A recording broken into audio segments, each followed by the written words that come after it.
un sens d'indépendance, même par rapport à un organe de contrôle de la chose publique, en considérant que le Conseil ne doit pas être sous l'examen des organes du Parlement. Ça n'empêche pas les échanges, bien évidemment, au niveau des avis et d'autres choses.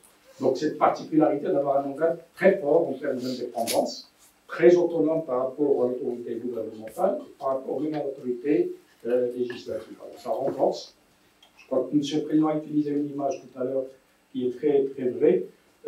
C'est celle d'un arbitre, même dans un match de foot. Je sors toujours cette image. Je dis toujours, quand vous venez regarder un match de foot, même s'il y a une équipe que vous soutenez, même si c'est votre équipe de cœur que vous êtes là, vous ne vous attendez pas à ce que l'arbitre soit de votre côté, parce que ça fausse le match. Finalement, qu'est-ce qu'on attend? Qu'est-ce qu'on appelle un bon match de foot? C'est un match où l'arbitre est neutre. Et tout le monde reconnaît qu'il est neutre. On dit qu'il n'était pas de l'autre côté, mais il n'était pas de l'autre côté non plus. Et c'est tant mieux comme ça. Parce qu'un match faussé, on vous donne un pénalty et tout, facile, c'est pas une belle victoire. Donc qu'est-ce qu'on attend de nous? On attend qu'on soit l'arbitre de l'économie, mais un arbitre neutre. Et souvent, les gens voient le droit à la concurrence comme étant un ensemble de contraintes qui pèsent sur l'entreprise. Moi, je dis aux investisseurs, ne regardez pas ça comme ça. Quand vous investissez, qu'est-ce qui vous protège? Ce qui vous protège, c'est justement que votre investissement puisse profiter à ceux qui ont de l'argent, aux employés que vous avez dans votre entreprise, aux clients, etc. Mais dans un souci où ça se passe dans un environnement éthique pour vous. C'est-à-dire que vous n'êtes pas obligé de surveiller à droite et à gauche des pratiques anticoncurrentielles contre vous. Alors, ce que vous n'aimerez pas qu'on vous fasse, ne le faites pas aux autres, c'est tout. Si tout le monde dit « la loi me protège et je ne veux pas de cette pratique-là », tout le monde, évidemment, respectera la loi de façon assez facile. Donc, c'est une loi qui est faite pour réguler l'économie, et il y a un arbitre qu'on a voulu le plus neutre possible, et au Maroc, on a nous choisi la voie de le mettre à un niveau constitutionnel qui lui donne un poids relativement important. Alors, évidemment, le droit au Maroc, constitutionnellement, protège l'ensemble des acteurs citoyens, mais les acteurs économiques aussi. Donc, les décisions du Conseil ne peuvent pas être des décisions ultimes, définitives. Les gens ont le droit de contester, donc la justice est au bénéfice de tous, et donc le dernier recours, c'est la justice, même par rapport aux décisions du Conseil. Donc ça, c'est le verrou qui est mis pour protéger contre les abus d'un organe aussi puissant. Ceux qui ne sont pas d'accord avec les décisions du Conseil peuvent aller aux tribunaux. Alors, on a spécialisé les tribunaux. Le tribunal d'appel de Rabat est le seul habilité à trancher les litiges concernant les décisions du Conseil en matière contentieuse. Les décisions en matière de concentration, et je reviendrai à toutes ces définitions, vont directement à la Cour de cassation au niveau de la Chambre administrative. Donc, on a voulu mettre un étage important en termes de compétences, mais un étage seulement, pour éviter non plus qu'on tombe rapidement entre le Conseil et un certain nombre de juridictions sur des non-maîtrises de la loi qui feraient que les entreprises pourraient être traitées de façon non équitable. Donc on a voulu spécialiser fortement et donner... Alors ça positionne le Conseil, même si certains nous disent c'est comme un tribunal de première instance, ce n'est pas vrai. On n'est pas une juridiction au sens de la loi appartenant à l'autorité judiciaire. Nous sommes une autorité administrative, mais malgré tout, ça ressemble à peu près, en termes de positionnement des décisions, comme étant un tribunal de première instance. Enfin, il y a eu, tout à l'heure je parlais de jurisprudence, une première jurisprudence marocaine là-dessus. Un jugement a eu lieu sur la base du droit à la concurrence, sur l'affaire Télécom que vous connaissez certainement, et cette décision n'a pas été contestée par la partie qui l'a subie. Il y a eu après une demande de préjudice sur la base de cette décision. Le tribunal d'emblée a considéré que parce que ça a été pris sur la base de la loi sur la concurrence par un organe administratif, en l'occurrence c'était la NRT, parce que les prérogatives de la concurrence sur ce secteur sont données à la NRT. Mais c'est la même chose que le Conseil de la concurrence. Le juge a estimé que ça a valeur de la chose jugée. Donc c'est comme si c'était un jugement de tribunal, il n'a pas eu à reprendre à la base. Donc du moment que c'est devenu définitif, donc ça positionne les décisions des autorités de la concurrence à un strat comme une sorte de jugement de première instance, même si l'autorité, c'est en ça qu'elle intrigue, c'est une autorité administrative, mais a vocation un petit peu juridiquement à valeur d'un tribunal de première instance, même si ça n'en est pas un. Alors, que dit la loi globalement et pourquoi elle disqualifie? On pose la question souvent, à quoi ça sert tout ça, pourquoi faut-il un arbitre, etc. On a des acteurs économiques qui peuvent se plaindre au tribunal. En réalité, il y a un certain nombre de points essentiels qui, quand on revient sur des siècles et des siècles d'exercice de l'économie de marché, l'économie de marché, il faut rappeler toujours, c'est un choix du Maroc depuis toujours. On n'est jamais passé à des économies structurelles, même quand, dans les années 60, après l'indépendance, l'État intervenait beaucoup administrativement, l'État régulait beaucoup de choses, mais n'avait pas vocation à faire une économie planifiée, une économie de type socialisant. On a choisi l'économie de marché, c'est-à-dire l'investissement est libre, la propriété privée est libre, elle est protégée par la loi, et la liberté d'investir.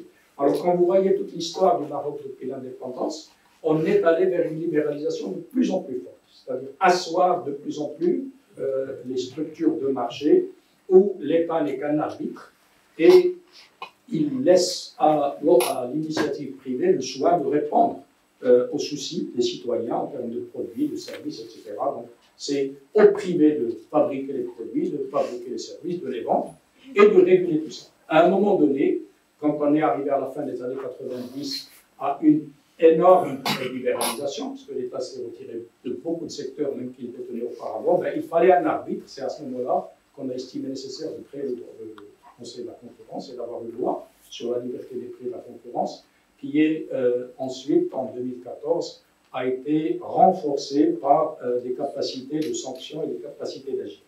Donc on est dans une tendance historique lourde, mais tout ceci, la concurrence, si on revient, puisque le choix du Maroc, c'est l'économie de marché, dans les économies de marché, ce qui fait que ça fonctionne, c'est justement le libre jeu de la concurrence. Alors, les avantages ou les conséquences attendues sont multiples, et ça, c'est des caractères très économiques qu'il faut garder en tête.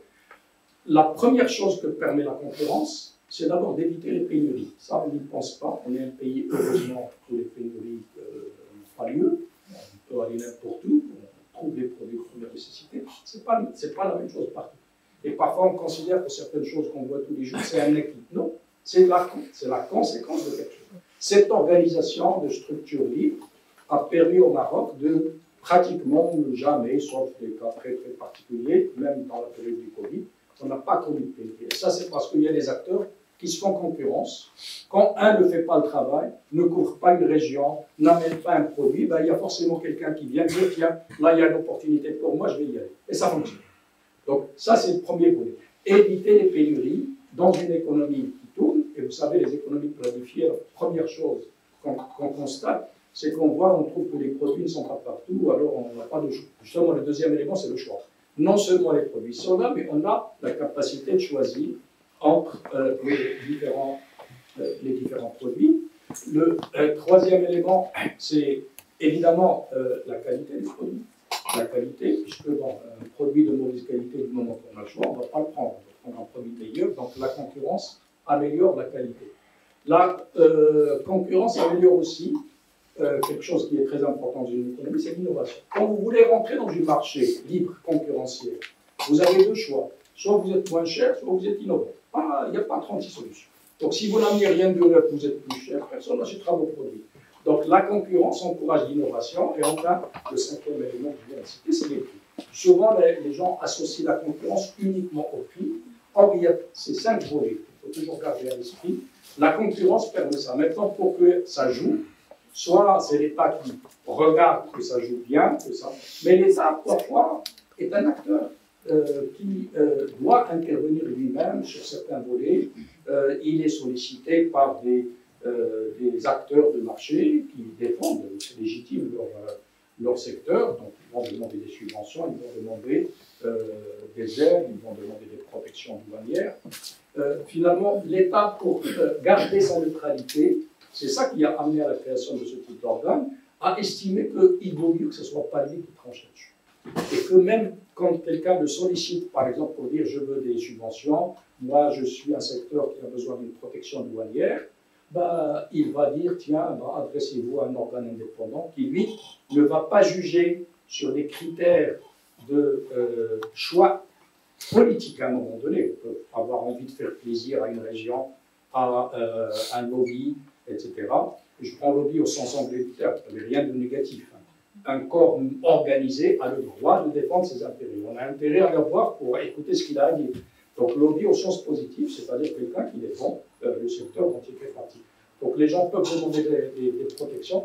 Ben, tout ceci, si on le ramène à un organe qui, lui, voit les conséquences non pas que sur ce secteur, mais sur l'ensemble de l'économie et dans la durée. Et c'est pour ça que ces organes sont indépendants. En fait, la finalité de tout ça, c'est que la meilleure façon d'éviter que l'arbitre, dont j'ai parlé, soit soumis à des pressions politiques, sociales, etc., c'est de lui donner une indépendance relativement forte. Alors ça, c'est venu du monde anglo-saxon et finalement, par l'Union européenne, parce que la logique de l'Union européenne est plus anglo-saxonne en termes de droit que latine. Ce droit a pris cette connotation avec la présence d'autorité. D'ailleurs, la régulation des économies par les organes indépendants est plus de la logique juridique du monde anglo-saxon que du monde latin, où l'administration est plutôt forte. Donc, on a plutôt hérité, et ça donne cette particularité qu'on retrouve peut-être dans d'autres secteurs, comme les télécommunications, etc., des secteurs régulés. Le Maroc a fait ce choix aussi de la régulation des économies par des régulateurs indépendants. Donc ça a pris une dimension finalement très forte. Donc du coup, on a des régulateurs sectoriels, Banque du Maghreb, la CAPS pour les assurances, l'autorité des marchés de capitaux, la régulation des télécoms, la régulation pour certains même ils sont allés à réguler la poste. En tout cas au Maroc, on a récemment la régulation de l'électricité. Donc on a commencé à créer des organes régulateurs sectoriels avec un régulateur horizontal qui lui s'occupe de tous les secteurs et sur lequel il y a une action. D'ailleurs c'est un de nos sujets qui peut être un sujet de recherche d'ailleurs très intéressant, c'est l'interaction entre un régulateur de la concurrence et les régulateurs sectoriels. Comment ça se passe? C'est un sujet à travers le monde qui n'est pas réglé parce qu'il y a totalement, on se piétine un peu sur certaines choses, mais on veut travailler en bonne intelligence, en tout cas au Maroc, et là on peut faire peut-être naître un modèle qui est spécifique au Maroc, non pas dans le droit est clair, mais dans la pratique du droit, entre les régulateurs sectoriels et le régulateur horizontal qui est le Conseil de la concurrence. Alors une fois ceci dit, donc, on a créé un organe, on a des lois, finalement ça dit quoi ces lois? Qu'est-ce qu'on a dit dans la loi sur les prix et sur la concurrence, la loi 104/12 qui a été modifiée récemment, c'est que, tout simplement, les prix ne se font que par les règles du marché et que toute intervention est interdite. Alors, intervention de l'État, il faut le savoir. L'État, beaucoup de gens, on entend dans la presse, on entend beaucoup dans certains médias, des discussions sociales, etc. Pourquoi l'État n'intervient pas d'entrée pour bloquer tel et tel prix? Il n'a pas droit. L'État s'est interdit de réguler les prix et dit, bon, le libre jeu de la concurrence dans le marché, alors ça n'empêche pas qu'à un certain moment, on peut intervenir. Et même dans ce cadre, l'État ne peut, en tant que gouvernement, ne peut réguler un prix qu'après avis du Conseil. Pourquoi on fait ça? C'est aussi pour protéger le gouvernement contre les pressions sociales fortes, pour ne pas prendre une décision dont les conséquences économiques sur d'autres secteurs peuvent être importantes. Donc, il y a une demande d'avis, et même si le Conseil de la concurrence donne son accord, cet accord n'est valable que 6 mois, et qui peut être prolongé une seule fois. On a vécu ça pendant la phase du Covid, parce que l'État a constaté que les prix des tests commençaient à être un peu exorbitants et nous a demandé notre aide. Donc on a autorisé à plafonner à 400 dirhams, qui a été donné pour 6 mois, que le gouvernement a prolongé de 6 mois, et puis ça s'est arrêté. Après, ça s'est rentré. Mais quand vous regardez cet avis, je vous invite, pour ceux qui s'intéressent un peu à ces choses-là, de relire ce type d'avis, parce qu'on n'a pas répondu oui ou non, on a dit pourquoi c'est oui et pourquoi c'est justifié, mais on a quand même adressé au gouvernement un petit avertissement pour dire attention, si les prix ont flambé autant, c'est que vous avez vous-même, État, mis des verrous à la concurrence. Pourquoi? Parce que les règles qui étaient imposées au laboratoire pour faire ces tests étaient draconiennes. Et finalement, vous avez restreint la concurrence de façon peut-être, on va dire, logique, si on regarde les critères sanitaires. Mais enfin, il y a une réalité du marché. Si vous aviez ouvert un peu plus, vous n'auriez pas eu besoin de ce plafonnement. Finalement, le gouvernement a suivi notre recommandation et beaucoup d'autorisations ont été données à d'autres laboratoires de faire ces ventes. Et du coup, quand la fin des 2 fois 6 mois s'est arrêtée, les prix étaient même inférieurs au plafond qui était fixé. Ce qui montre bien que le jeu de concurrence. Et là, ce cas-là montre bien le rôle d'un conseil. C'est-à-dire, bon, l'État finalement a organisé une profession, croyant bien faire pour des raisons sanitaires. Ces conditions étaient draconiennes au point que ça a bloqué l'offre. Finalement, quand l'offre est rare par rapport à une demande forte, ben, ça fait monter les prix. Mais il faut quelqu'un pour le dire. Parce que sinon, ben, quelqu'un qui a pris cette décision ne va pas se critiquer lui-même. Et ça a été un exemple des avis qui permettent au gouvernement de faire ce qu'il a envie de faire. On n'est pas là pour lui refuser d'agir politiquement pour régler un problème social à un moment donné. Mais par contre, de dire attention, il y a peut-être autre chose qu'il faut faire en parallèle pour pouvoir ouvrir le champ de la concurrence. Donc, l'État ne peut pas intervenir librement. La liberté des prix est là et la liberté de la concurrence est là. Alors, quand on revient en arrière, dans les années 60, pour les plus anciens d'entre nous ici, ils peuvent se rappeler que le prix de la viande, le prix de l'huile, tous les prix étaient fixés par l'État. Bon, on sortait de la période du protectorat, même si le Maroc a évidemment une très longue histoire, même marchande. Et souvent, d'ailleurs, quand on parle d'économie de marché, on parle des années 50 jusqu'à maintenant. Vous remontez au 19e, 18e siècle, le Maroc a toujours été un pays de libre commerce et de libre investissement. Donc on est dans notre recul historique dans une logique de liberté d'investissement et de liberté de commerce. Mais bon, quand même, on a organisé une économie sur des bases plus modernes à partir des années 50, mais l'État, faute d'investisseurs, faute de a été obligé d'agir et pour limiter l'inflation, limiter la hausse des prix, donc il a fixé les prix. Mais la tendance est lourde. Depuis cette époque, chaque grande période de 5-6 ans, il y a des produits qui sortent de la régulation pour rentrer dans le champ libre. Et on est en train de vivre les derniers remous de tout ça, avec les derniers. Bon, les produits pétroliers sont sortis de la subvention il y a maintenant une dizaine d'années. L'huile alimentaire est sortie. Bon, il reste quoi? En tout et pour tout, maintenant, il y a 18 produits et services. 18 produits et services, le gaz butane, vous connaissez, le sucre, la farine nationale, l'eau, l'électricité, le livre scolaire, enfin, la liste. Alors, cette liste est définie. L'État, en dehors de cette liste, ne peut pas agir sur les prix.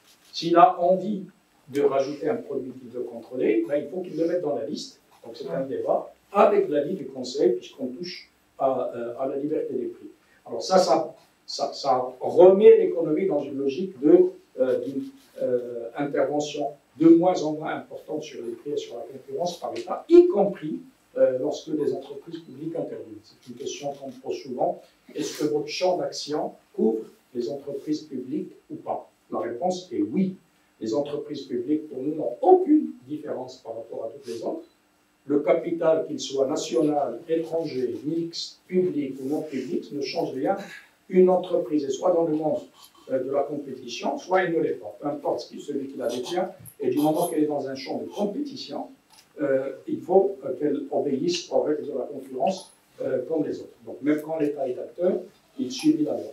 Donc cette liste est en train de se réduire, puisque ça c'est un peu notre doctrine aussi au Conseil de dire la subvention des produits est une mauvaise chose pour l'économie parce que ça crée des biais concurrentiels quand d'abord vous agissez sur un arbitrage de consommation. Quand vous subventionnez un produit, vous le rendez artificiellement moins cher, les gens ont tendance à en consommer plus parce qu'il est moins cher. Et pourquoi? Il faut laisser le pouvoir d'achat se distribuer en fonction de la vraie valeur des choses. Quand le sucre n'est pas très cher, peut-être qu'on en consomme beaucoup, si on faisait une réflexion un peu sanitaire, avec toutes les conséquences sur la santé que ça peut avoir, est-ce que c'est la bonne chose? Peut-être qu'il vaut mieux laisser les prix, et quand c'est cher, bon, les gens consommeront moins, et puis consommeront peut-être autre chose à la place. Et donc, il ne faut pas intervenir sur le choix des consommateurs. La subvention, on fait ça. Par contre, dire, c'est ce qu'on est en train de faire, et le Conseil est beaucoup dans cette logique, c'est une orientation royale, donc nous sommes contents qu'elle soit aujourd'hui une ligne directrice pour le gouvernement, c'est de dire, à la limite, ceux qui n'ont pas d'argent, on leur donne un peu d'argent, ça c'est les aides directes, le RSU qui commence à se mettre en place. Ben, il vaut mieux donner aux familles un peu d'argent et lui dire, ben, achetez ce que vous voulez, au prix du marché, et comme ça, il n'y a pas de biais concurrentiel entre les différents produits ou entre des acteurs qui bénéficient ou pas, sachant par ailleurs, ça c'est une question aussi économico-morale, si on peut dire, les subventions profitent toujours à celui qui consomme le plus de produits. Or, la consommation est par essence liée à la richesse. Plus on est riche, plus on consomme. Donc, plus on est riche, plus on bénéficie des subventions, ce qui n'est pas forcément la bonne façon de réguler l'économie. Donc, nous sommes demandeurs à ce que même cette liste des 18 produits soit remplacée par une logique de soutien direct aux personnes qui ont besoin. Donc ça, c'est le RSU, peut-être en classe moyenne par une réduction des impôts ou par une augmentation des allocations familiales, mais en tout cas, donner le pouvoir d'achat aux gens et les laisser librement choisir en fonction des règles de marché. Et ça peut toucher le gaz butane, ça peut toucher le sucre et d'autres produits. Alors, évidemment, on ne nie pas que l'État peut intervenir lorsqu'il y a des soucis. Par exemple, éviter les pénuries, alimenter le marché, s'il faut intervenir, on est pour. On ne va pas empêcher ça. Mais par contre, s'il y a des hausses majeures de prix, on peut limiter. C'est pour ça que cette demande de 6 mois existe pour que le Conseil puisse autoriser le gouvernement à intervenir. C'est lorsqu'il y a des pics de prix. On considère comme de simples pics. On peut écréter, même subventionner, attendre que ça passe et les prix vont baisser par la suite. Ça, c'est des mécanismes que nous acceptons avec plaisir. Et donc, vous voyez, la mécanique, donc un État qui n'intervient plus sur le prix, qui n'intervient plus sur la concurrence, et qui est lui-même, quand il a des entreprises publiques dans certains secteurs, qui subit la concurrence au même titre que les autres, qui ne doit pas avoir un avantage particulier. Il y a une grosse discussion actuellement avec les organismes internationaux pour aller vers la neutralité concurrentielle et vérifier réellement que les entreprises publiques ne bénéficient pas d'un avantage par rapport aux autres. Alors, avantage sur l'accès à des ressources, sur l'accès à des marchés ou sur des soutiens qui peuvent être un peu excessifs. Donc, la loi est là, et dit l'État n'intervient pas. Qu'est-ce qu'on leur dit? Vous pouvez jouer les règles de la concurrence normale. Alors, qu'est-ce qu'une concurrence normale? Finalement, quand on réfléchit, ce n'est pas beaucoup de choses. C'est d'abord de dire, vous n'avez pas le droit de vous entendre sur les prix. Première chose. C'est-à-dire se retrouver pour dire, on va vendre au même prix. Ça, on continue de le constater. Les gens se réunissent, ils croient bien faire, on dit, tiens, le prix de tel produit, on va le fixer. Ça, c'est strictement interdit. Et c'est puni, et puni lourdement. L'entente sur les prix est punie. Deuxième élément, ce qu'on n'a pas le droit de faire. On n'a pas le droit de dire, tiens, je prends Rabat, toi tu vas vendre la partie vers Salé, toi tu vas vers la partie vers Casa. Répartir le marché est interdit par la loi. Les produits doivent être disponibles partout et la concurrence doit être disponible sur l'ensemble des secteurs. Donc les ententes de répartition de marché, toi tu prends tel billes, moi je prends tel autre, toi tu prends tel marché, moi je prends tel autre. Même chose pour les marchés publics. Toi, tu réponds à tel appel d'offres, moi je réponds au suivant. Tout ça est interdit par la loi. Là, nous avons un devoir et un pouvoir d'investigation qui nous permet de faire en sorte que ces choses-là n'arrivent pas. Donc c'est régi par la loi. D'autres choses qui sont interdites par les textes, c'est les obstacles à l'entrée. Les obstacles à l'entrée, c'est une entente entre les acteurs pour rendre difficile l'entrée sur un marché. C'est par exemple accéder à ce qu'on appelle une ressource rare. Si vous avez, pour pouvoir faire votre métier, vous avez besoin d'une matière, cette matière n'est vendue que par un acteur donné, tous ceux qui achètent déjà des billes peuvent être tentés de dire attention, nous sommes importants, si tu vends celui-là, on n'achètera plus chez toi, on ira ailleurs. Le type peut avoir peur et quand vous vous adressez à lui, il va vous dire non, on ne vous vend pas. D'ailleurs, c'est ce qui a amené aussi à dire que le refus de vente est quelque chose qui est considérée comme une pratique anormale. C'est pour ça. C'est pour dire que vous n'avez pas le droit, quand vous avez un produit, de dire je le vends à celui-là plutôt qu'à celui-là parce que vous créez des biais de marché. Donc ces obstacles à l'entrée dans les marchés, ressources rares, partage de marché, ça couvre aussi le fait de se mettre ensemble pour acheter en commun au détriment d'autres, etc., etc. Alors ces choses-là sont dans la loi. Nous voulons, nous, les clarifier encore plus. C'est ce que la loi nous permet désormais depuis qu'elle a été modifiée, puisque nous avons la possibilité de publier ce qu'on appelle des lignes directrices, qui sont des interprétations de la loi par le Conseil. Alors l'intérêt de ces lignes directrices, c'est que ça clarifie la loi, mais d'une façon opposable au Conseil. Nous, quand on écrira quelque chose, on ne peut pas venir à quelqu'un qui a exécuté ça, de dire non, non, c'est pas comme ça qu'il faut lire la loi. On a donné une interprétation et on en devient redevable, donc c'est une clarification. Ça engage le Conseil. En fait, beaucoup d'autorités estiment que bon, non, laissons les cas arriver, après on a notre interprétation. Nous, on préfère, et on a demandé parce qu'on ait cette possibilité, pour que chaque fois qu'un problème se pose, puisqu'il s'est posé, c'est peut-être que les gens ne comprennent pas très bien ou n'interprètent pas très correctement la loi, ou la loi, tout simplement. La loi n'est pas toujours très bavarde, surtout. Donc il faut la compléter par des interprétations. Donc nous nous engageons à dire, voilà l'interprétation que nous avons. Alors ces interprétations, juste une parenthèse, évidemment dans un souci de transparence, Monsieur le Président en a parlé tout à l'heure, nous les sortons qu'après consultation des marchés. Donc nous mettons nos lignes directrices sur site et nous demandons à tous les intervenants, juristes, c'est un domaine de recherche, des lignes directrices, et même, pourquoi pas, des professeurs d'université qui peuvent nous écrire pour dire votre ligne directrice ou votre projet de ligne directrice, je pense que là ou là, vous n'avez pas la bonne interprétation. Après, on regarde ça, on compare avec les avis des autres.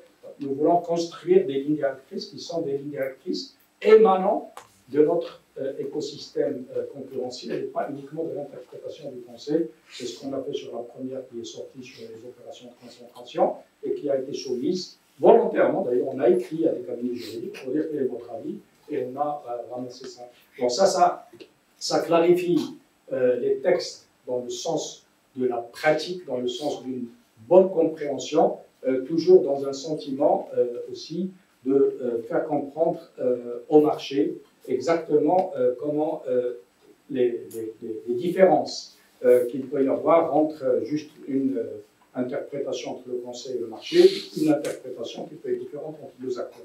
Alors on va aller vers les lignes directrices, notamment pour définir ces choses-là. Toutes ces interdictions, par exemple, on travaille actuellement sur les achats communs. Deux concurrents qui se mettent ensemble pour acheter un produit. Est-ce que ça permis, pas permis? Si on regarde la loi, ce n'est pas interdit, mais ce n'est pas non plus permis parce que si on le fait pour évincer un concurrent, on va acheter moins cher que lui, donc on va sortir du marché. Là, ça devient interdit. Donc les clarifications de ces règles nous permettront de dire voilà le contexte où l'achat commun est permis, où le stockage commun est permis aussi.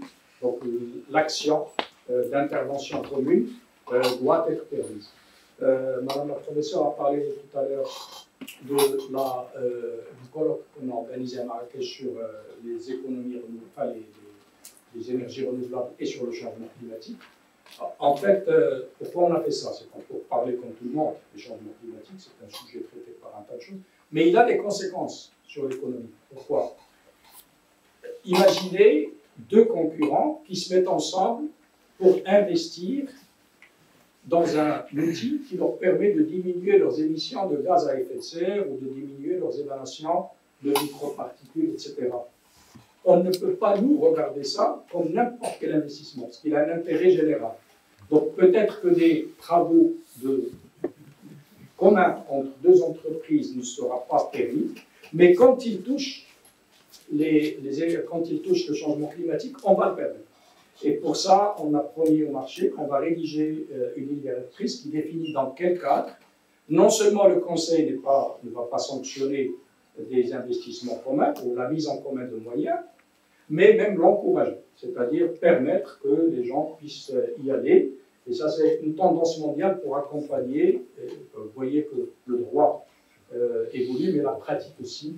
Et ça, c'est quelque chose qu'on a mis pour bien montrer que les gens ne doivent pas avoir peur en disant attention, je ne peux pas parler à mon concurrent de faire un truc commun parce que le conseil va me tomber dessus ou va me dire c'est intéressant. Donc, il faut clarifier les choses.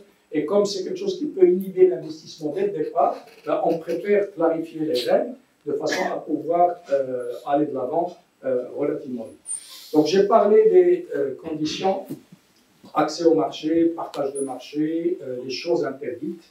Nous surveillons les marchés et quand on tombe sur des cas comme ça, ben on le sanctionne. Ce qui est arrivé, donc des ententes sur les prix ont été prononcées, sanctionnées, et là on vient à des procédures. Cette fois-ci, le Conseil, qu'est-ce qu'il a entre les mains? Il a la capacité d'ouvrir une enquête, c'est ce qu'on fait dans les cas pareils, et d'arriver à des sanctions. La sanction, c'est 10% du chiffre d'affaires d'une entreprise pour une année. Il y a un dossier, fameux dossier qui a circulé beaucoup dans la presse où les gens sortent des chiffres qui nous paraissent, nous, au Conseil, un peu farfelus. Tout simplement, les gens oublient que la loi fixe à 10% d'une année et pas multiplié par le nombre d'années pendant lesquelles l'infraction a eu lieu. Donc, j'ai expliqué récemment devant un média pourquoi c'est comme ça. C'est pas que le Maroc, on n'a pas choisi ce 10% par hasard et on n'a pas choisi au Maroc différemment des autres pays. C'est un pourcentage qu'on retrouve à peu près dans le monde. L'objectif d'ailleurs de limiter la sanction, d'abord 10%, pour ceux qui connaissent un peu le milieu des affaires, 10% du chiffre d'affaires, c'est énorme. Parce qu'en général, les résultats d'une entreprise, c'est 3, 4, 5%, sauf certaines industries particulières, comme l'industrie de luxe, où on a des marges très importantes. Mais déjà, 10% du chiffre d'affaires, c'est une sanction importante. Mais à travers le monde, on a toujours une préoccupation de dire, attention, quand quelqu'un a fauté par rapport à la concurrence, il peut se constituer un avantage particulier.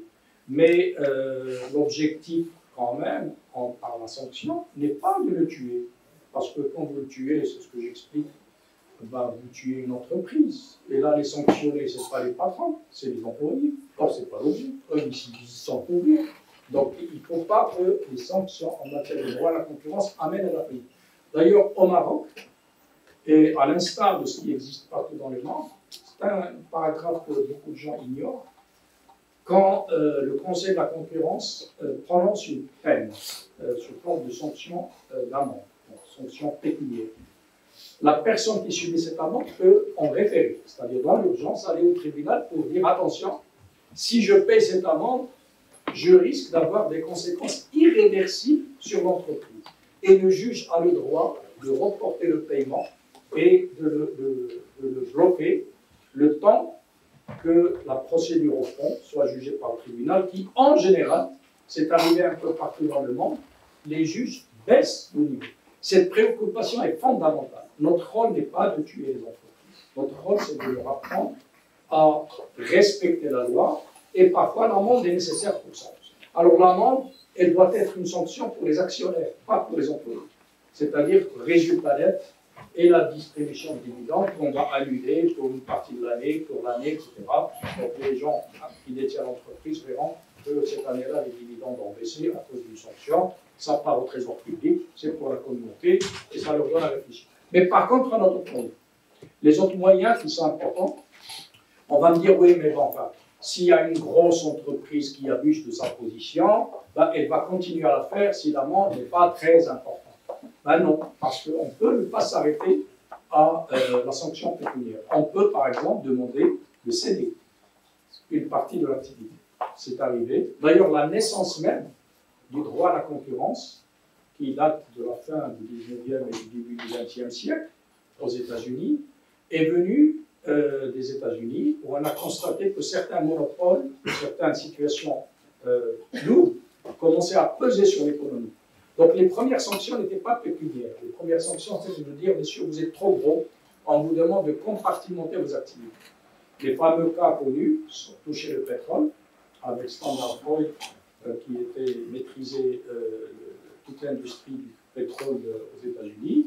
Et puis ça s'est appliqué à bien quelques années ou décennies plus tard à la compagnie Bell qui maîtrisait tous les télécoms qu'on a cassés. Après, on a fait les entreprises nées de cette scission, les baby bells, hein, les bébés qui sont les... Mais ça a créé une flopée de sociétés, chacune dans son domaine. Donc on peut dire, quand il y a une position trop forte, de dire, écoutez, messieurs, vous allez payer l'amende, mais ça ne va pas s'arrêter. Vous devez arrêter telle ou telle chose. Donc la sanction n'est pas là pour juste régler le problème définitivement. Il peut y avoir d'autres choses. Et c'est bien pour ça aussi que les sanctions sont limitées à ce niveau. Alors nous, par exemple, dans le cas qui aujourd'hui fait les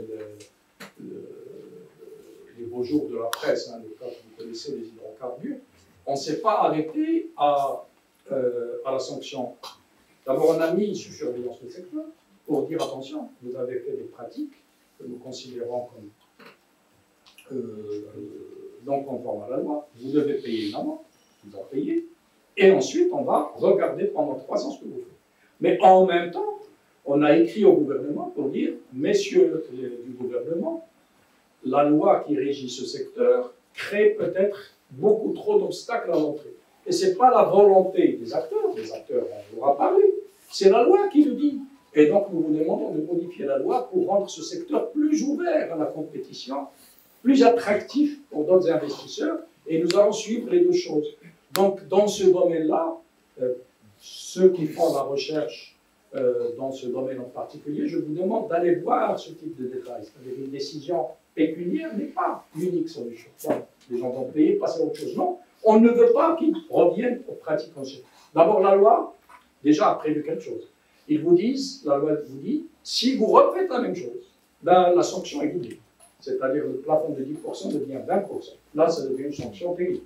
Donc, la récidive, l'amende, le plafond de l'amende est doublé. Nous préférons dire, attention, on va mettre la surveillance, mais on va aussi dire aux autorités que peut-être le cadre n'est pas suffisant pour qu'il y ait une concurrence normale.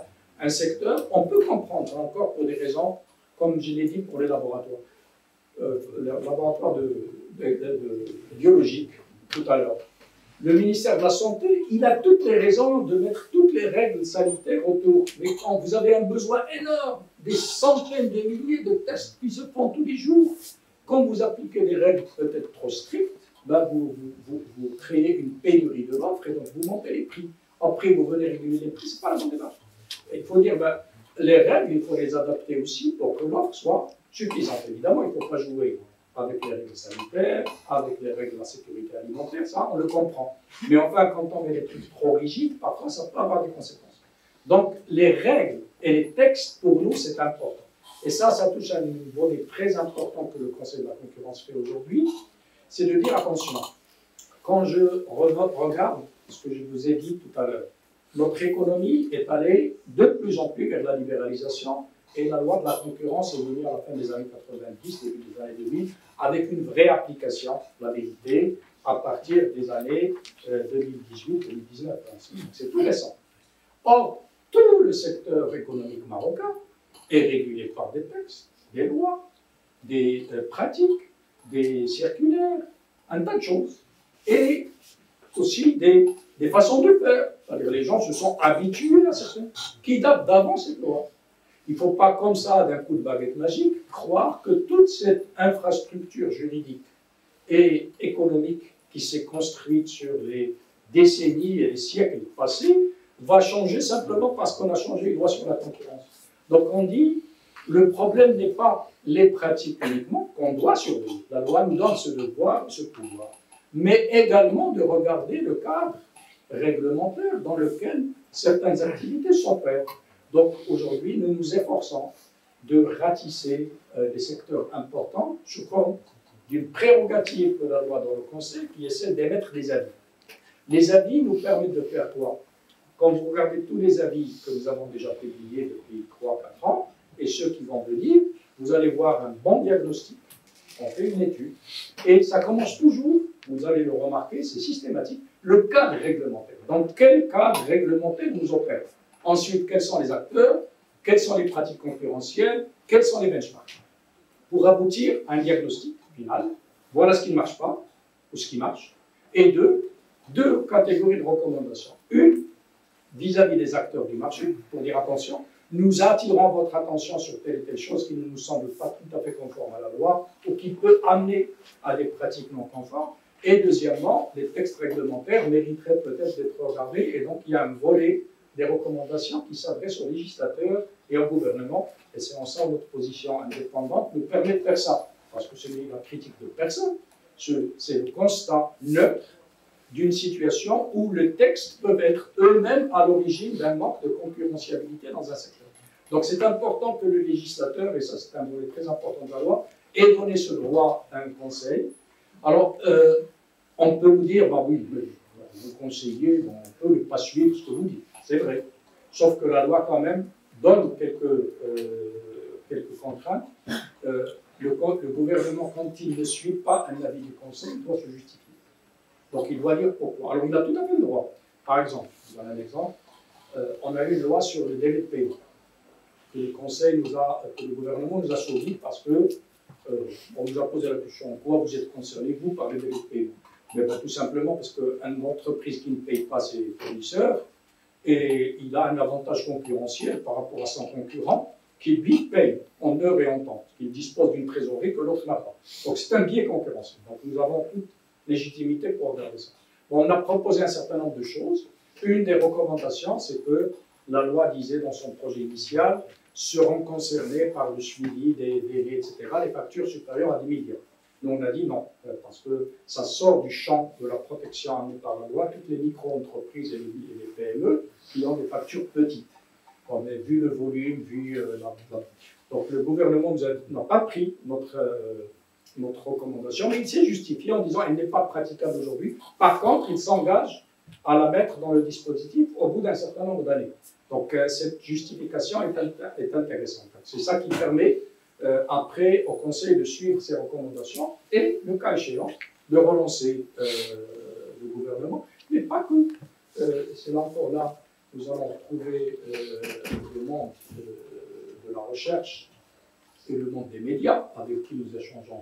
Pour dire, attention, nos avis, ce n'est pas un débat entre nous et le gouvernement, nous et un secteur, c'est un débat national. Parce qu'un bon secteur qui marche, c'est au bénéfice de l'économie, du consommateur.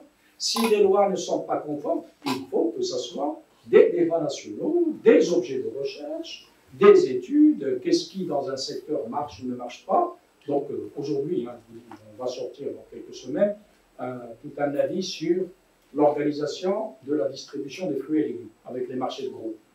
Est-ce que ça marche pas? On va donner notre avis, mais c'est pour animer un débat national. C'est très important, parce que tout le monde se plaint aujourd'hui des prix des fruits et légumes, et du côté producteur, les producteurs se plaignent que le prix n'est pas assez suffisant pour pouvoir produire dans de bonnes conditions. Qu'est-ce qui se passe dans ce secteur?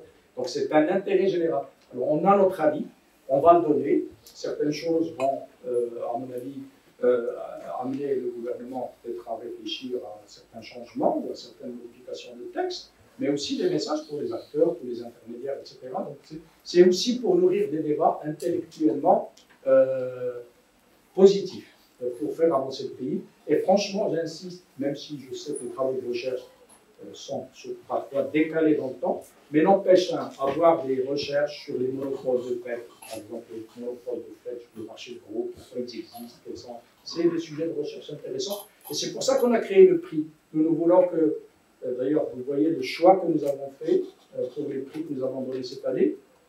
Alors, une précision. Comme n'importe quel prix, il n'est pas question que notre jury refasse le travail du jury qui a primé, qui a donné le titre, du doctorat, de master, etc. Là n'est pas l'objet. Nous, qu'est-ce qu'on regarde? Est-ce que c'est pertinent par rapport à nos préoccupations en matière de concurrence? Donc, on va toujours récompenser les prix qui apportent un truc de plus sur le marché national, en regardant tel secteur, telle chose. Et si vous voyez les 3 prix qui ont été retenus cette année, ils vont un peu dans ce sens, et je crois que nous encourageons cette recherche un peu pratique, mais quand même qui revient sur, soit en termes économiques ou en termes de droit, d'analyser les textes et de voir leur évolution. Alors les avis, la loi les a prévus dans ce cadre-là.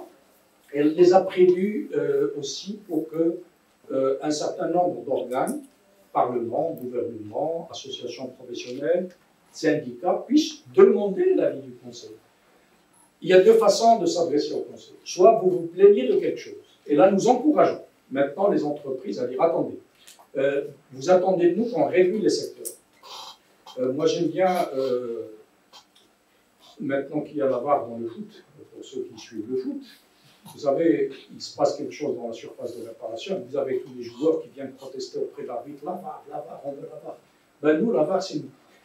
En matière économique, nous souhaitons que les corps économiques réagissent comme ça. Nous disent, il y a quelque chose qui ne marche pas. Ici, allez voir. La VAR, pour nous, c'est quoi? C'est l'étude sur dossier, y compris, on a le droit, à un accompagnement, bien sûr, par le procureur de Sa Majesté du site et du lieu concerné, de faire des perquisitions, d'aller chercher des documents à la base. Et donc, on a la VAR, si vous voulez. Mais encore faut-il qu'on nous signale qu'il y a une faute. Si personne ne bouge, ça ne bougera pas. Donc notre rôle à travers tout ce que nous publions, c'est de crédibiliser la démarche du Conseil pour qu'on ait le plus de gens qui viennent nous voir. Alors ils peuvent le voir pour protester contre un truc, de dire là, je reproche à telle entreprise, à telle association, etc., de ne pas respecter la loi. On ouvre une enquête et ça peut aboutir à des sanctions. Comme quelqu'un peut nous dire, ce que j'ai cité, je demande un avis sur le niveau de concurrence dans ce secteur. Alors, on a des avis, des demandes qui nous viennent du Parlement, qui nous viennent du gouvernement, certaines associations professionnelles. Donc, on veut créer cette interaction qui commence à prendre naissance. Aujourd'hui, une bonne marche de l'économie, c'est que les comportements non conformes à la loi soient dénoncés, entre guillemets, par ceux qui en subissent les conséquences. J'entends souvent des gens nous dire « Ouais, mais écoutez, vous devriez vous intéresser à ce secteur-là parce qu'il y a des choses qui ne tournent pas rond. » Je dis « Ok, vous avez raison. Ben, nous avons nos priorités, parce que bon, nous avons la capacité que nous avons, on ne peut pas ouvrir tous les secteurs en même temps. Mais si vous considérez que ça vous nuit, écrivez-nous. Avec juste une approche simple, comme vous avez au niveau du droit, simple, droit de bon voisinage. Un voisin qui vous dérange, des bruits, la nuit, mauvais comportement, des choses qui vous dérangent, ben, qu'est-ce que vous faites? Vous allez déposer plainte. Mais quand vous allez voir la police ou le bureau du procureur, vous n'allez pas en disant il y a quelque chose qui se passe dans mon quartier, allez voir. Non, vous dites un tel me dérange. Et il faut qu'on arrive à se considérer comme non conforme à la loi. À ce moment-là, le Conseil va immédiatement ouvrir une enquête. On a l'obligation à toutes les plaintes qui nous viennent de répondre. Donc ce n'est pas quelque chose qu'on va mettre sous un poisson et le cacher. Donc soit on considère que c'est non recevable et on répond, c'est non recevable et pourquoi, ou c'est recevable et on ouvre une enquête. Et quand on ouvre une enquête, évidemment, la loi nous donne le droit d'investigation le plus large, quitte à étendre même le champ de l'application. Donc une évolution de la société consiste justement à considérer qu'il y a un vrai arbitre. Et comme je dis, quand on constate une faute que l'arbitre n'a pas vue, ben on va courir derrière lui pour dire attention, il vaut mieux aller voir quand même là-bas pour voir s'il y a eu une faute ou pas. Et là, on a évidemment le moyen d'agir. Donc je crois qu'avec les avis, avec les plaintes, avec les demandes d'avis aussi venant des tiers, les avis peuvent être aussi animés ou générés par l'action même du Conseil, ben, je pense que nous arriverons à, sur la longue période, évidemment, il ne s'agit pas de toucher tout en même temps, ce n'est pas possible, mais de faire passer les messages qu'il faut, qu'il y a un arbitre qui peut cibler, et même quand il n'a pas vu la faute, il ne faut pas croire qu'on est protégé. Et nous, un arbitre, bon, généralement, il revient sur la décision au bout d'une minute ou deux, pas plus. Nous, on a 5 ans. C'est-à-dire, même une fois qu'il y a 5 ans, si on a fini aujourd'hui, on a encore la capacité de revenir pour l'investigation et vérifier si les choses ont été faites ou pas. Alors, ces pratiques, d'ailleurs, ont été encouragées par la loi. Dans la loi, il y a un chapitre important, à deux. Un qui dit, quand le Conseil de la concurrence constate des griefs, des anomalies, ce qu'on appelle nous des griefs, c'est les reproches qu'on fait. Vous ne respectez pas tel article de loi, tel comportement est gravant, etc. Il y a l'entreprise ou le secteur d'activité ou le groupe d'entreprise qui peut dire non, je ne suis pas d'accord. Dans ce cas, il nous répond, il en répond. Et quand la décision vient définitivement au Conseil, on écoute l'enquêteur, celui qui a mis l'enquête, on écoute la partie tierce, donc l'entreprise vient se défendre, et on prend une décision. Et si la décision ne convient pas à l'entreprise, il peut aller la contester au tribunal. Ça, c'est la marche contentieuse avec une amende qu'il est censé payer tout de suite, sauf C'est la justice décide de la rencontre. Donc ça, c'est la règle contentieuse. Maintenant, il y a la règle amiable, où finalement l'entreprise dit, écoutez, après réflexion, ce que vous me reprochez, je ne le conteste pas. Okay. Maintenant, on veut s'entendre. Cette démarche à notre préférence, parce que l'avantage pour l'entreprise, c'est que la pénalité qu'il devait payer est divisée par deux. C'est l'usage. À travers le monde, vous payez 2 fois moins quand vous voulez aller. Bon, en fait, c'est une négociation, les gens leur disent 2 fois moins, ils négocient autre chose, et puis on arrive à un accord. Mais en contrepartie, on demande des engagements tout de suite. C'est un intérêt pour nous, parce que dans notre doctrine, au Conseil de la concurrence au Maroc, en tout cas, on considère que le fait de respecter la loi est la finalité première du Conseil, de faire respecter la loi, pas de sanctionner. Si, à travers la sanction, on peut faire respecter la loi, c'est tant mieux. Maintenant, si on doit attendre 3 ans en faisant payer les gens beaucoup plus, notre but n'est pas de renflouer les caisses de l'État. La sanction est là pour dissuader les gens, mais notre vraie finalité, notre vraie mission, c'est que la loi soit respectée. Quand vous avez quelqu'un en face de vous qui vous dit « je vais respecter la loi tout de suite et je veux payer moins », ben, on a tendance à privilégier cette solution, et c'est celle qu'on a appliquée au fameux dossier des hydrocarbures. On a eu 2 cas d'ailleurs avant. On a reproché à 2 organes structurés, qui sont l'organe des architectes et l'organe des experts comptables. Les 2 ont mis le pied dans un domaine qui ne les concernait pas, à savoir mettre un prix minimum. Pour nous, c'est une entente sur les prix. Ils n'étaient pas d'accord. On a sanctionné le premier, les experts comptables, et comme ils n'étaient pas d'accord, ils voulaient au tribunal, ils ont payé une indemnité, sont allés au tribunal qui finalement les a dégoûtés. Donc le tribunal a confirmé la décision du Conseil. Ça leur a coûté une pénalité de 3 millions d'euros. Les architectes ont eu une autre démarche. Ils sont venus nous voir en disant, quand on a fait ça, on ne croyait pas que c'était intérêt.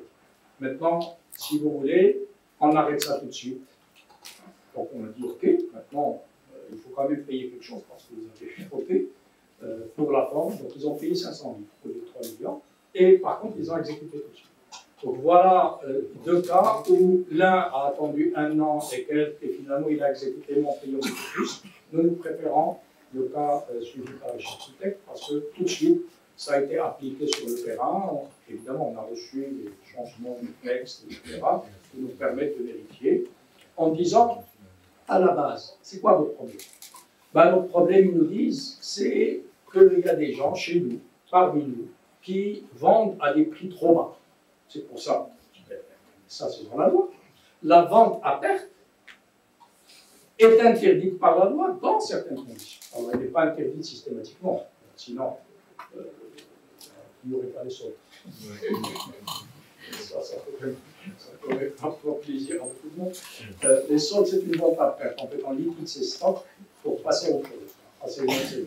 Donc, la vente à perte n'est pas interdite, contrairement à ce qu'on fait. La vente à perte est interdite lorsqu'elle est de nature à exercer une influence négative sur ses concurrents. Et c'est pour ça, d'ailleurs, les gens ne comprennent pas pourquoi les périodes de solde sont limitées dans le temps. C'est parce qu'on dit à tout le monde de faire la même chose. Vous avez les stocks, vous allez tous les sortir en même temps. Et vous n'allez pas jouer la concurrence. Et en dehors de la période, vous n'avez pas le droit de faire ça. Donc c'est important d'organiser la vente à perte, qui n'est pas interdite. Mais par contre, alors vous avez dans votre métier quelqu'un qui vend à perte et qui vous prend des clients. Ne le réglez pas en fixant des prix.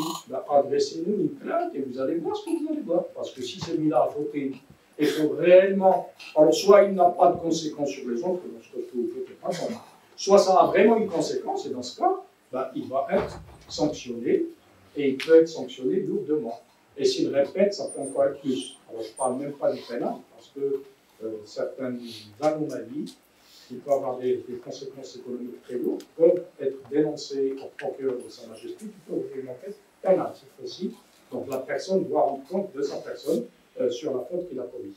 Dans certains cas, les sanctions sont individuelles, c'est-à-dire il y a eu des cas à travers le monde où l'entreprise a été sanctionnée, mais le dirigeant aussi, sur sa fortune personnelle, en considérant qu'il était actif.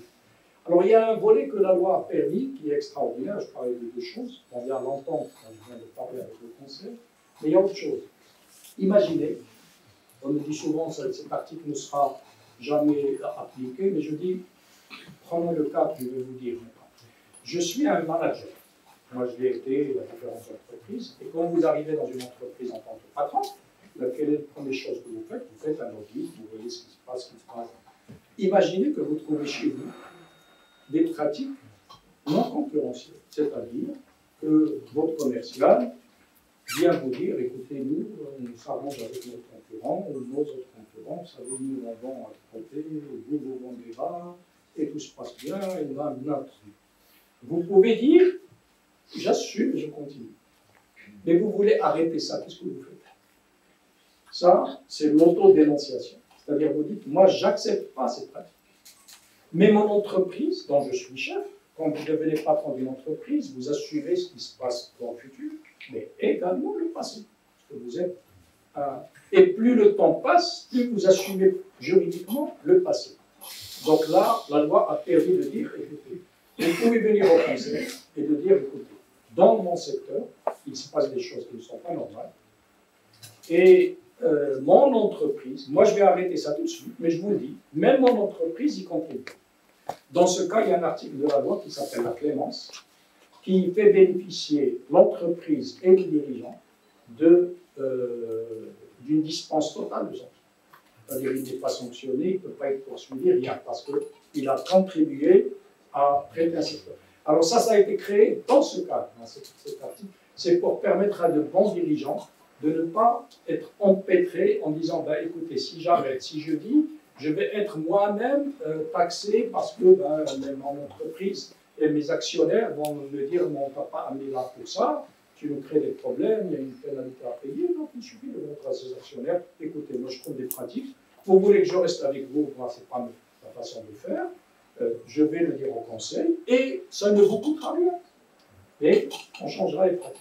Donc ces articles, la clémence et l'article sur l'entente, permettent quand même de régler à l'amiable un certain nombre de choses. Et nous espérons, d'ailleurs on va sortir des lignes directrices pour préciser le cadre dans lequel ces deux procédures peuvent être appliquées, pour encourager les bons managers à aller vers des pratiques. Disons, n'assumez pas le passé pour lequel vous n'êtes pour rien, ou même si vous y êtes pour quelque chose, le jour où vous dites basta, on arrête ça, il y a une voie de sortie. Alors, la loi était quand même assez précise là-dessus, ça ne bénéficie qu'au premier qui vient. Donc, évidemment, parce qu'il y a, si un vient avec des offres de chiffres, je suis désolé pour vous, mais ça a été déjà amené par quelqu'un, donc ça encourage les gens à faire le premier pas les premiers. Donc, il y a une récompense très forte. Alors, quand vous pensez que parfois il peut y avoir de la responsabilité personnelle du dirigeant ou même pénale, là, ça peut encourager les gens. Alors, ça, en Europe, aujourd'hui, ça fonctionne énormément.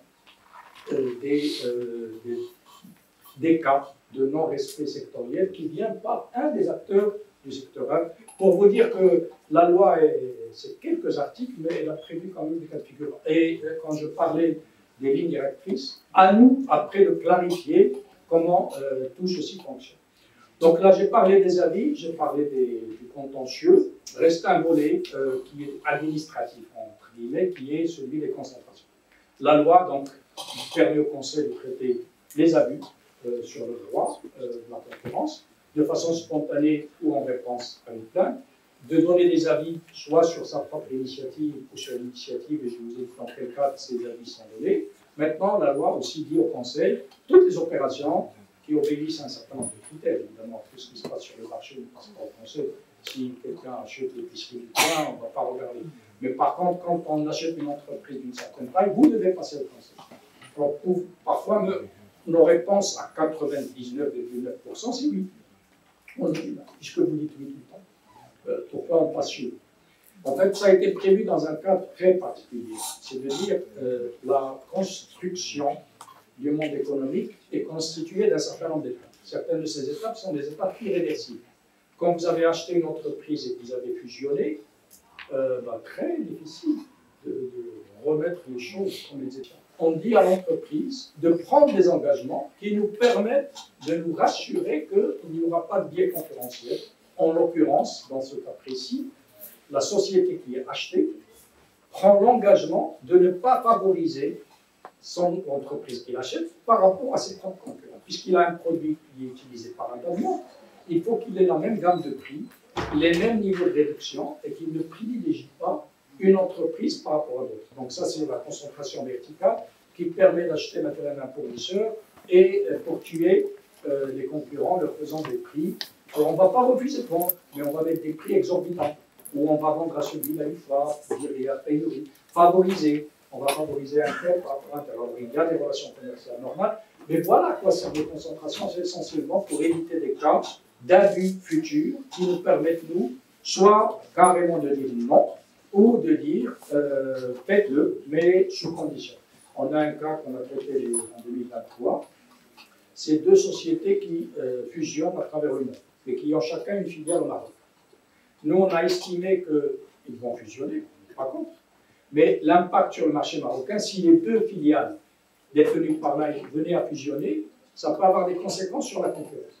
Donc on leur a demandé pendant 5 ans de ne pas fusionner et de garder les deux marques. Pourquoi 5 ans? Ou parfois on dit 3 ans. C'est pour donner le temps aux concurrents de s'adapter à cette nouvelle donne en disant faites gaffe, ces deux sociétés dans 3 ans ne vont plus représenter qu'une. Donc tenez compte de ça, au lieu que ça soit fait le jour même et avec toutes les conséquences. Donc voilà encore. Alors, les concentrations, c'est intérêt, c'est d'éviter des positions qui sont anticoncurrentielles avant qu'elles arrivent.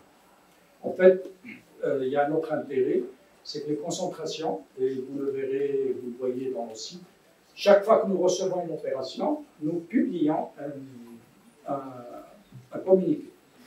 Ce communiqué, il est adressé à qui? À tous les gens intéressés par cette opération. Pour dire, attention, il y a cette opération, donc ça s'ajoute énormément dans la transparence. Beaucoup de gens étaient offusqués. Comment? Moi, je dois acheter une entreprise et vous voulez que le faire savoir à tout le monde? Vous dites oui, c'est bien comme ça. Parce que si vous devez impacter la concurrence, il faut que les gens aient la possibilité de venir nous le dire. Alors, on n'est pas obligé de prendre un rapport avec content, ce que les gens nous disent. Mais enfin, on a des gens qui réagissent. Ils ont 10 jours pour nous écrire. Et parfois, quand c'est des opérations lourdes, c'est nous-mêmes qui appelons les concurrents et nous les embûchons. Et en fait, là, on est un peu sur la logique du mariage catholique, si vous connaissez la formule. C'est dans un mariage, comme les mariages catholiques sont pour la vie, on dit aux gens, celui qui a quelque chose à dire, il le dit ou il se tait à jamais. Donc on dit aux gens, ben, avant que ça arrive, si vous avez quelque chose à dire, maintenant ne venez pas après coup protester contre cette opération, c'est qu'on vous a donné l'opportunité. Maintenant, si vous nous avez dit quelque chose qu'on n'a pas pris en compte et qui s'avère vrai, vous pouvez nous dire, on vous l'a dit, vous n'avez pas tenu compte, on va dire, mais à coup, on va ouvrir une enquête. Et si réellement la nouvelle entreprise issue de la fusion a fauté, elle sera sanctionnée. Donc ça nous permet de suivre et d'avoir même une force supplémentaire. Imaginez deux entreprises fusionnent, un concurrent nous dit attention, ça peut provoquer un problème, les autres nous disent non, il n'y aura rien du tout, et puis après le problème est là. On va revenir à côté. Le jour où vous avez fusionné, on va parler de ça. Et vous avez outrepassé. Donc là, par contre, ça fait partie de l'estimation de la sanction. Quelqu'un qui était averti et qui l'a fait quand même, évidemment, il sera sanctionné beaucoup plus haut que quelqu'un qui a fauté de bonne foi, ou qui a fauté sans telle conséquence. Donc voilà le principe des concentrations, et ça couvre les volets du Conseil, donc concentration, le contentieux, pur et dur, avec tous les éléments qui vous permettent d'agir ou pas, et évidemment les avis qui, pour nous, sont importants. Alors, nous sommes dans une phase aujourd'hui d'adaptation de notre tissu économique à de nouvelles règles, donc croyant que nous pouvons contribuer. Le Conseil a décidé qu'il va couvrir sur une longue période tous les secteurs d'activité, mais prioritairement, nous choisissons les secteurs qui ont une conséquence soit importante sur l'économie, par exemple le produit alimentaire, fruits et légumes, les minoteries, les matériaux de construction, la santé, l'éducation, enfin, et qui ont aussi un impact sur le pouvoir d'achat des citoyens pour que le citoyen sache que quand on agit sur un secteur, c'est aussi dans l'intérêt qui est pour nous une mission sacrée de la mission de la défense et la protection du consommateur et du citoyen. Donc c'est pour ça qu'on a toute une batterie de règles autour de ça et de choisir. Mais on va couvrir l'ensemble des modules, y compris le module financier, le secteur financier, pour que d'ici quelques années, on ait fait un tour complet. Alors ça nous permettra de disposer, au bout de quelques temps, d'un panorama concurrentielle sur l'ensemble des secteurs importants du pays. Après, bon, on rentrera peut-être un peu plus dans le détail. Ça n'empêche pas de traiter ce qui arrive, hein, les anomalies, les trucs que nous constatons nous-mêmes, les ententes et tout, on va continuer. Mais les avis permettent de couvrir. Nous allons aussi, ça peut intéresser les étudiants en économie essentiellement, c'est que sur les secteurs d'activité que nous traitons dans le cadre des contentieux, des concentrations. Là, on n'est pas dans le contentieux, mais on a de l'information qui arrive. Nous avons pris la décision de restituer une partie de cette information pour permettre une meilleure connaissance. Nous croyons que la transparence et la bonne connaissance de l'économie est un facteur qui incite à une meilleure concurrence. Donc nous publierons progressivement des monographies sectorielles, quelques-uns par an, qui disent voilà la restitution qu'on a, la connaissance d'un secteur. Depuis que le Conseil a repris ses activités d'enseignement d'agriculture de 2018, on a à peu près 500 concentrations que le Conseil a traitées. Donc il y a beaucoup d'informations que nous comptons restituer au marché et restituer au monde académique pour la recherche en économie, sectorielle, etc. D'ailleurs, nous n'excluons pas que sur la rédaction de ces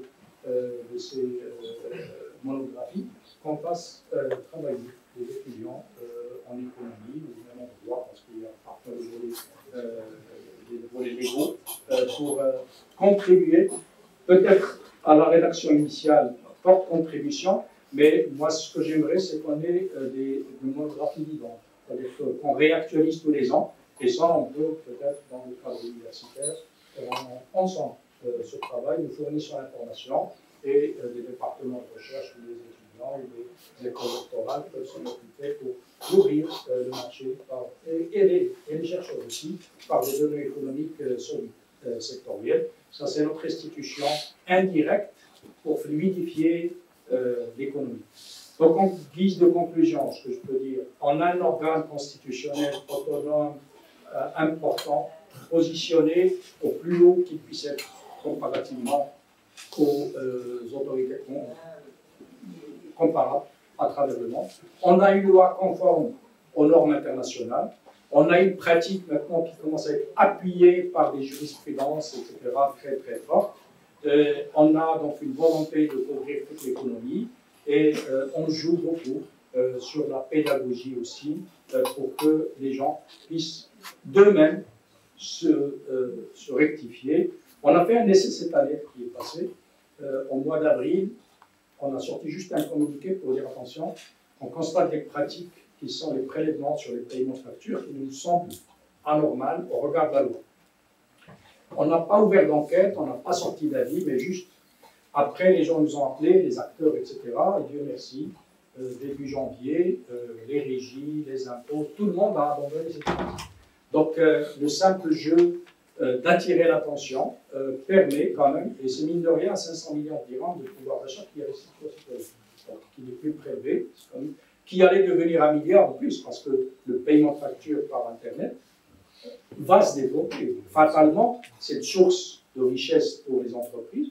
Bon, je ne peux pas vous dire qu'ils l'ont abandonné faute de gaieté de cœur, mais bon, enfin, voyant maintenant qu'il y a un organe qui dit ce que vous faites est illégal, on a permis sans ni ouvrir une enquête, ni sanctionner, ni rien, faire évoluer. Et j'aimerais bien que ça soit comme ça pour d'autres secteurs où on fait évoluer les pratiques sans avoir à recourir au bâton à chaque fois. Alors ça ne veut pas dire que le bâton ne sera pas utilisé, mais on peut quand même arriver à un jeu qui s'ouvre un peu plus parce que si les gens reconnaissent qu'il y a un arbitre et que l'arbitre est vraiment neutre, ça peut faire évoluer les choses.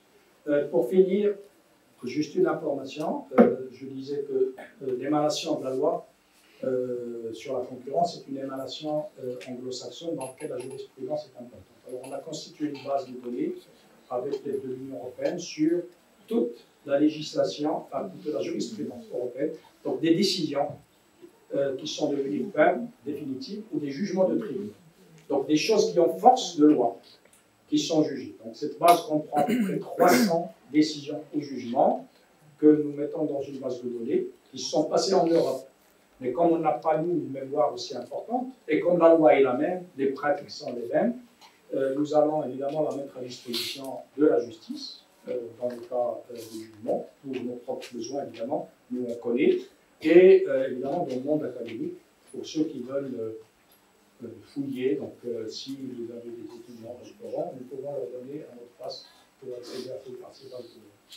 Donc voilà, j'en termine avec ça, en se félicitant encore une fois de notre travail commun, en remerciant M. le Président, Mesdames, Professeurs, Messieurs les historiens, tout le corps professoral, les étudiants qui sont ici, de l'attention qu'ils ont donnée à cette intervention. Merci beaucoup.